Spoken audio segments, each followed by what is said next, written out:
नमस्कार दोस्तों, मैं अंकुर उपाध्याय स्वागत करता हूं आप सभी का आपके अपने YouTube channel share market analysis में। बजट में केवल 9 दिन रह गए हैं। 9 दिन बाद बजट है। इनफैक्ट 8 दिन बाद 9वें दिन खुद बजट है।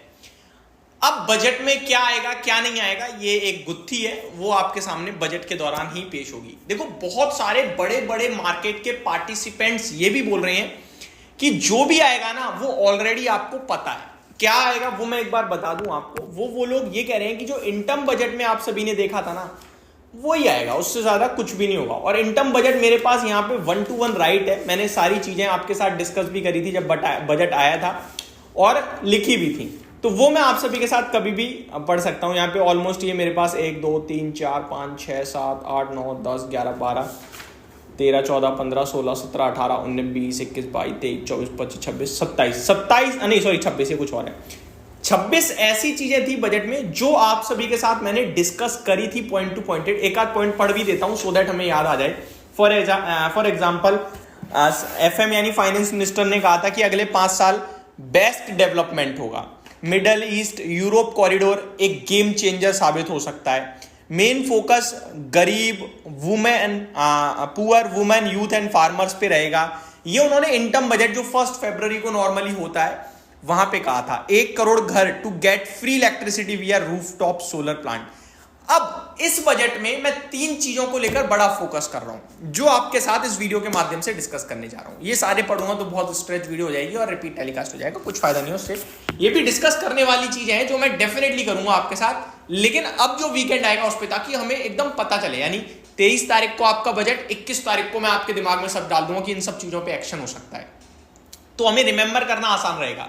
अब मैं आपके साथ 3 चीजें बताता हूं जो इस बार सबसे बड़ी देखी जा रही है, बजट में फ्रेश आ सकती हैं। एक लाइन मैंने यहां पे अभी पढ़ी जो 1 फरवरी वाले इनटर्म बजट में भी गवर्नमेंट ने करी थी, वो था 1 करोड़ घरों में सोलर रूफटॉप के जरिए बिजली फ्री आएगी 300 यूनिट तक। ठीक है जी, ये चीज सरकार बढ़ाकर 3 करोड़ कर सकती है। जो 1 करोड़ है उसे 3 करोड़ कर सकती है। इससे किसे फायदा होगा दोस्तों? सोलर रूफटॉप जब सरकार ने अनाउंसमेंट करी तो पहला बड़ा फायदा तो हुआ था, मुझे अच्छे से याद है, टाटा पावर को। अब स्टॉक के प्राइस में मूवमेंट नहीं आता क्योंकि मल्टीपल कारोबार है ना, उसमें इलेक्ट्रिक चार्जर का भी कारोबार है, आपका पावर का भी कारोबार है, ये सोलर पैनल का भी कारोबार है, तो वो बहुत कुछ करती कंपनी, तो मूवमेंट नहीं आता। मूवमेंट किस में आता है? स्मार्ट मीटर बनाने वाली कंपनियों में, क्योंकि इनके लिए स्मार्ट मीटर भी लगते हैं। मूवमेंट किस में आता है? सोलर पैनल से जुड़ी हुई कंपनियों में। तो केपीआई ग्रीन और वारे रिन्यूएबल बहुत भागे थे। हालांकि इन स्टॉक्स को मैं फंडामेंटली फाइनेंशियली उतना नहीं समझता हूं, तो मैं आपके साथ भी डिस्कस नहीं करूंगा, बट मैंने ये जरूर बताया कि ये थीम बढ़ सकती है और इससे रिलेटेड स्टॉक अगर आपको समझ में आते हैं तो वहां पे फोकस आ सकता है। और ये बजट ऐसा नहीं है एक दिन का होता है दोस्तों। एक दिन अनाउंसमेंट आती है, 5-7 दिन बाजार समझता है, फिर 1 साल बाजार में शेयर्स भागते हैं। तो आराम से बजट देखना, आराम से समझना और फिर एक्शन लेना। ठीक है जी।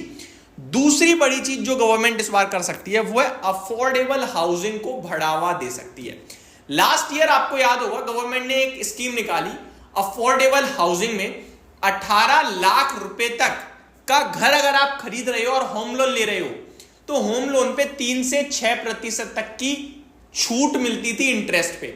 लेकिन ये ऐसी स्कीम थी जिससे शायद ही किसी को बेनिफिट हुआ हो, क्योंकि आज की डेट में ऑन एन एवरेज जो घर है, मिडिल क्लास की भी बात करूं मैं तो 50 लाख से सस्ता तो नहीं है दोस्तों, अर्बन एरियाज में नहीं है इससे सस्ता तो। ठीक है जी।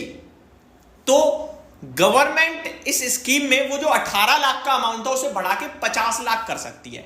इससे लिटरली फायदा होगा काफी सारे लोगों को। जो 50 लाख तक का घर ले रहे हैं उन्हें फायदा होगा लोन लेने में। अब लोन बांटने वाली कंपनियां जो है ना अफोर्डेबल हाउसिंग में, उनके लिए बड़ा गेम चेंजर हो सकता है, बहुत बड़ा। और अगर ऐसा होता है तो बजट में सबसे बड़ी चीज यही हो जाएगी दोस्तों। 50 लाख में बहुत अच्छे अच्छे घर आ जाते हैं जो लोग खरीदते हैं, 35 लाख 40 लाख 45 लाख में, इस रेंज में। और जब वो लेंगे और उन्हें इंटरेस्ट माफ होगा तो उनको मतलब दो जगह बहुत बड़ा बूम आएगा। एक रियल एस्टेट में, अफोर्डेबल हाउसिंग में। अफोर्डेबल हाउसिंग वाले स्टॉक्स पे फोकस कीजिएगा। गोदरेज वगैरह का कोई फायदा नहीं होने वाला, वो 5-5 करोड़ के घर बेच रहे हैं। लेकिन अफोर्डेबल हाउसिंग में जो घर बेच रहे हैं उन कंपनीज पे फोकस कर सकते हो आप। और अफोर्डेबल हाउसिंग लोन देते हैं उन कंपनीज पे, लाइक कैनफिन होम हो गया, होम फर्स्ट फाइनेंस हो गया, आवास फाइनेंशियल हो गया, पीरामल इंटरप्राइजेस बड़े लंबे समय से नहीं चल रहा है, ये हो सकता है। तो ये सारे स्टॉक भी बड़े एक्शन में आ सकते हैं। तो दो थीम हमने अभी तक डिस्कस करी, एक सोलर रूफटॉप और एक अफोर्डेबल हाउसिंग की। अब आता हूं तीसरी स्कीम पे। दोस्तों तीसरी थीम जो है ना गवर्नमेंट की, वो हो सकती है इंश्योरेंस के लिए बड़ी खबर आ सकती है। देखो अभी क्या है कि जो जनरल इंश्योरेंस कंपनी है, लाइक जनरल इंश्योरेंस कॉर्पोरेशन, ये जो कंपनियां है ना, ये आपके लिए लाइफ इंश्योरेंस नहीं बेच सकती हैं, और जो लाइफ इंश्योरेंस कंपनियां है वो जनरल इंश्योरेंस नहीं बेच सकती हैं। तो सरकार की तरफ से एक बिल पास हो सकता है जहां पे ये एक कंपनी दोनों तरीके के इंश्योरेंस बेच सकेगी। इससे बहुत सारी नई इंश्योरेंस कंपनियां बन सकती हैं जो कि इन कंपनियों से इंश्योरेंस लेंगी, तो इनके लिए बहुत बड़ा गेम चेंज होगा। तो GIC-RE हो या NIACL हो या फिर LIC हो या HDFC लाइफ इंश्योरेंस हो, इन सबके लिए बहुत बड़ा मार्केट ओपन हो सकता है। ये सारी थीम है, 3 तरीके की थीम जो मैंने इस वीडियो में डिस्कस करी। होना तो बहुत कुछ है, देखो बजट है, छोटी मोटी 26 तो ये मैंने पढ़ दिया, आप पढ़े नहीं है, 26 तो पॉइंट मेरे पास लिखे हुए जो 1 फरवरी को आ गए थे, ये सारे भी आपके साथ जरूर डिस्कस करूंगा। बहुत important like plans to set up more medical colleges, ये लास्ट टाइम गवर्नमेंट ने 1 फरवरी को कहा था। डीप टेक्नोलॉजीज ऑफ डिफेंस, ये स्कीम के तहत आएगा। सरकार एयरपोर्ट और ऐड करना चाहती है, मैं यहाँ ये और ऐड करूंगा, यहाँ पे लिखा भी है मैंने। GMR एयरपोर्ट ऑलरेडी रॉकेट हुआ है, 70 रुपए से शेयर करा हुआ है, और एयरपोर्ट को लेकर एक बार फिर अनाउंसमेंट हो सकती है, तो ये स्टॉक भाग सकता है। तो ये सारे के सारे स्टॉक आपको डेफिनेटली रडार पे रखने हैं। मैं आपसे रिक्वेस्ट करूंगा कि ये जो पॉइंट बताए हैं ना, ये आप कहीं लिख लीजिएगा, और बजट वाले दिन जब हम वीडियो बनाएंगे तो हम आपसे कहेंगे हमने आपके साथ डिस्कस किया था, ताकि आप हमारे व्यूअर सबसे पहले सारी चीजों को बाजार की समझ सको। Thank you so much for watching this video. Have a great day guys.